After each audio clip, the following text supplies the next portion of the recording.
नमस्कार. मी भाग्यश्री पाठक. मार्केट आणि मी हा सोप्या मराठीतून शेअर मार्केट समजावून सांगण्याचा माझा एक उपक्रम आहे. आता कोणता गोंधळ बरा होता का वाईट होता हे माहीत नाही. काल मार्केटच्या क्लोजिंगमध्ये पुष्कळ गोंधळ होता.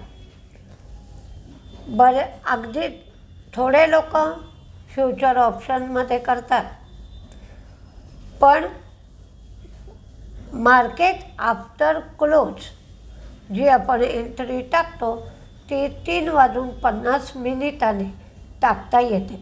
पूर्वी 3:40 टाकत होतो, आता 3:50 ती एंट्री आपण टाकू शकतो. पण काल खूपच गोंधळ झाला. क्लोजिंगच्या वेळेला पहिलाच दिवस होता. हळूहळू सेटल होईल म्हणजे सगळ्यांना समजायलाही गोंधळ झाला.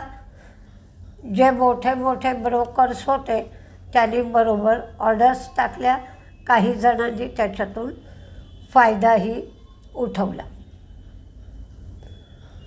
ट्रम्पनी पुन्हा सांगितलं की आम्ही इराणला एक चान्स देतोय, त्यांनी बातचीत करावी. इराणने सांगितलं की जिथे जिथे तेल विहिरी आहेत त्या सगळ्या गल्फ कंट्रीजवर आम्ही हल्ला करू. पण इराणची ओमान बरोबर स्ट्रेट ऑफ हार्मुझच्या संबंधात बातचीत सुरू आहे असं एकंदरीत समजत आहे. डोमेस्टिक इन्व्हेस्टर्सची खरेदी 1,571 कोटीची आहे, तर फॉरेन इन्व्हेस्टर्सची खरेदी 922 कोटीची आहे. मी कालचा गोंधळ बरा होता आहे असं का म्हटलं? काही का असेना मार्केट शेवटपर्यंत काल तेजीत होतं. ती तेजी टिकली. आता त्याला ब्रेकआउट म्हणायचं नाही म्हणायचं ते सगळं पाहूया. कसंही पुढची ॲक्शन होती आहे त्याप्रमाणे. काल आपण 2 शेअरकडे आज लक्ष देऊ शकतो. तमिळनाडूचं मार्केट जर लिकरसाठी ओपन झालं तर एक युनायटेड स्पिरिट्स हा शेअर तेजीत राहू शकतो आणि दुसरं डाबर हा शेअर मंदीत राहू शकतो. म्हणजे डाबरने 100% प्युअर अशी जाहिरात केली आहे, तर डाबरची काही प्रॉडक्ट्स त्यामुळे बॅन करण्यात आली आहेत. त्याच्यामध्ये मध आहे, कोकोनट मिल्क आहे.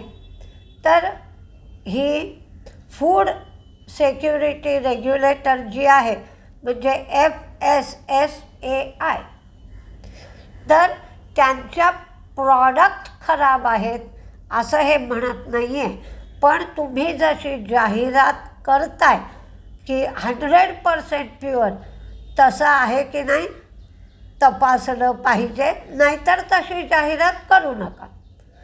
पण त्यांनी त्या फूड प्रॉडक्ट्सच्या बाबतीत असं ऑब्जेक्शन घेतलेलं नाही. कालसुद्धा 3% शेअर मंदीत होता. नंतर विंडफॉल टॅक्स लागू झाला आहे 3 ऑगस्टपासून आणि हा 16 जुलैला जाहीर करण्यात आला होता.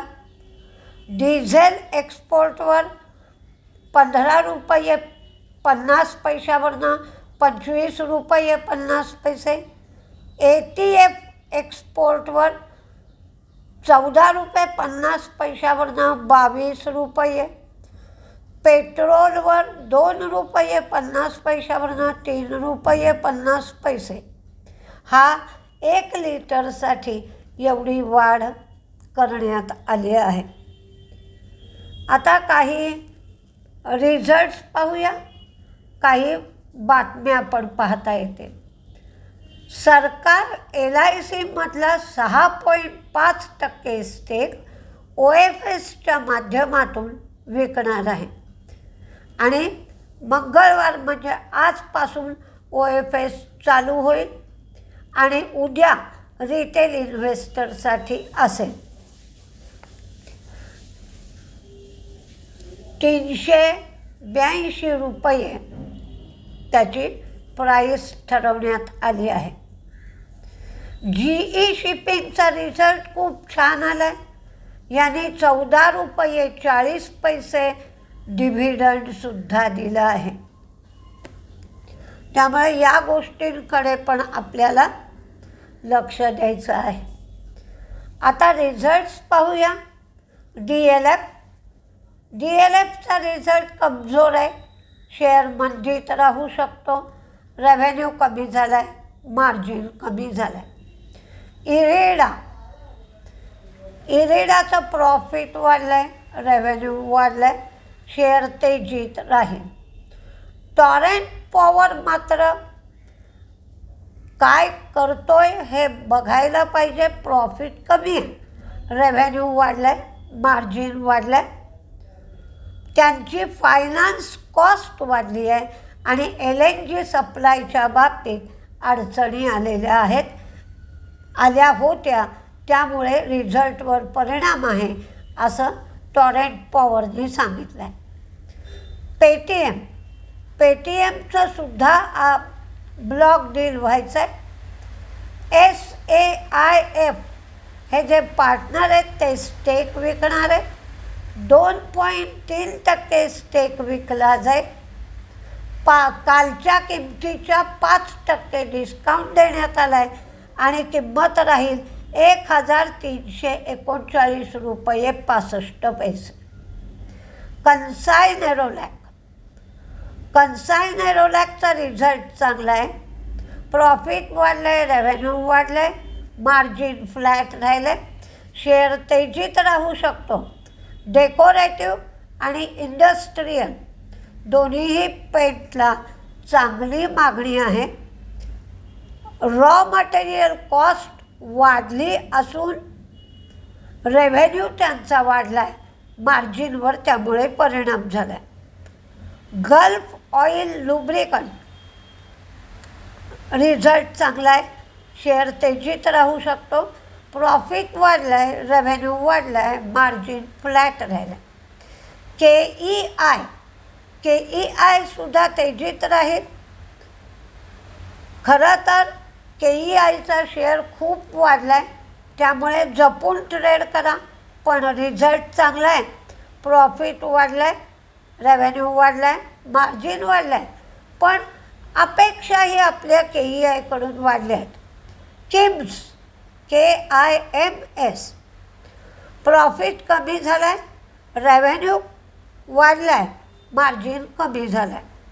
स्टोव्हक्राफ्ट प्रॉफिट वाढलं, रेव्हेन्यू वाढलं, मार्जिन किंचितसं कमी झालं आहे.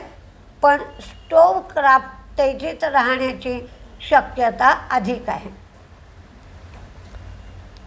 GSK फार्मा, मी मगाशी तुम्हाला GE शिपिंगचा रिझल्ट सुंदर लागला, तो शेअर तेजीत राहू शकतो आणि त्यांचा फायदा 2.5 पट वाढला आहे. 505 कोटीचा 1,309 कोटी झाला आहे. पण शेअरही त्याप्रमाणे वाढलेला आहे. GSK फार्मा तेजीत राहील, रिझल्ट चांगला आहे, प्रॉफिट वाढला आहे, रेव्हेन्यू वाढला आहे, मार्जिन वाढला आहे.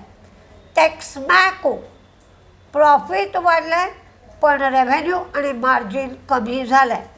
रेस्टॉरंट ब्रँड तेजीत राहू शकतो, त्यांचा लॉस पुष्कळ कमी झाला आहे, रेव्हेन्यू पण वाढला आहे.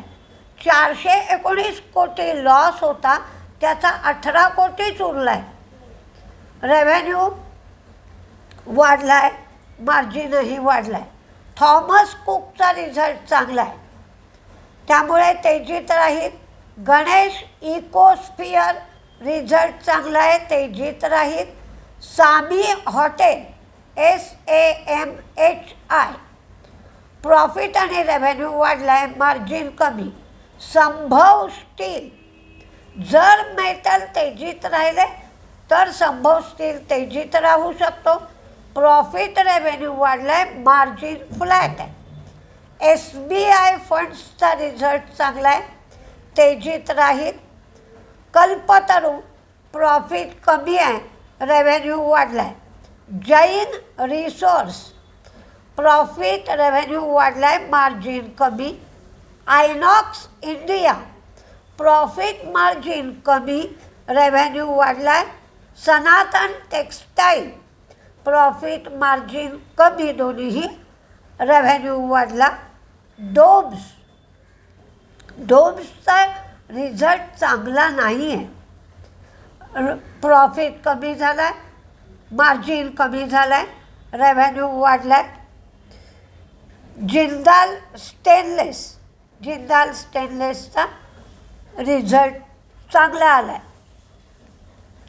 UPL हे काही रिझल्ट जे आहेत ते काल मार्केटच्या वेळात लागले होते, पण काही लोकांचं लक्ष नसेल म्हणून मी देते.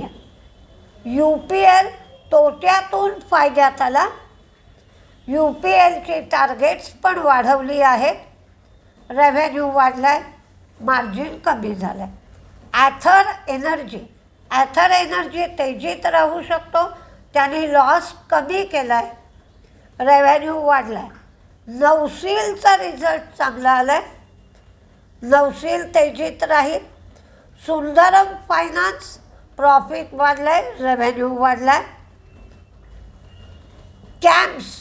कॅम्प्समध्ये फारशी वाढही नाही किंवा घटही नाही. एस्कॉट्सचा प्रॉफिट कमी झाला आहे आणि मार्जिन कमी झालं आहे. धनुका ॲग्री प्रत्येकच गोष्ट कमी झाली आहे.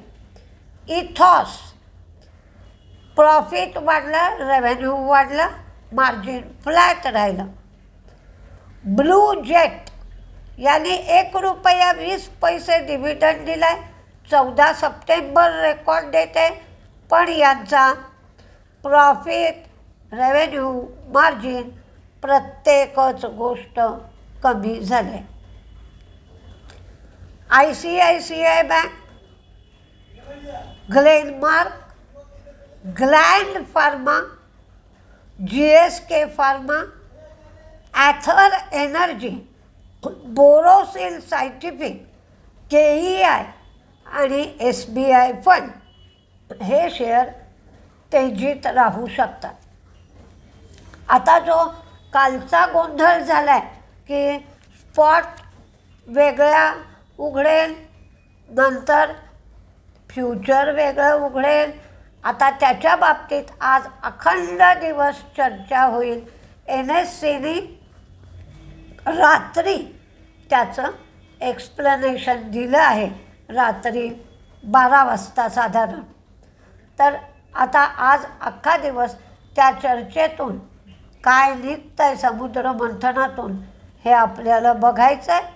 पण युद्धाच्या बाबतीत बरंचसं थंड झालं आहे वातावरण, त्यामुळे 83-84च्या जवळपास क्रूड आहे. 4.68च्या जवळपास बॉन्ड यील्ड आहे. पण सगळ्यांचं लक्ष आज आपलं RBI काय करते, त्यांची मीटिंग चालू आहे. तर RBIची पॉलिसी उद्या येईल, तर त्या दृष्टीने मार्केटमध्ये आज बदल होतील. आणि आज एक्सपायरीसुद्धा आहे, तर या सगळ्या गोष्टी विचारात घेऊन तुम्ही मार्केट करा. पण अजूनही जी धूळ आहे ती पूर्णपणे खाली बसली आहे असं मात्र म्हणता येत नाही. सावधगिरी खूप मोठ्या प्रमाणावर बाळगायला पाहिजे. बघूया काय काय होतं आहे ते. नमस्ते.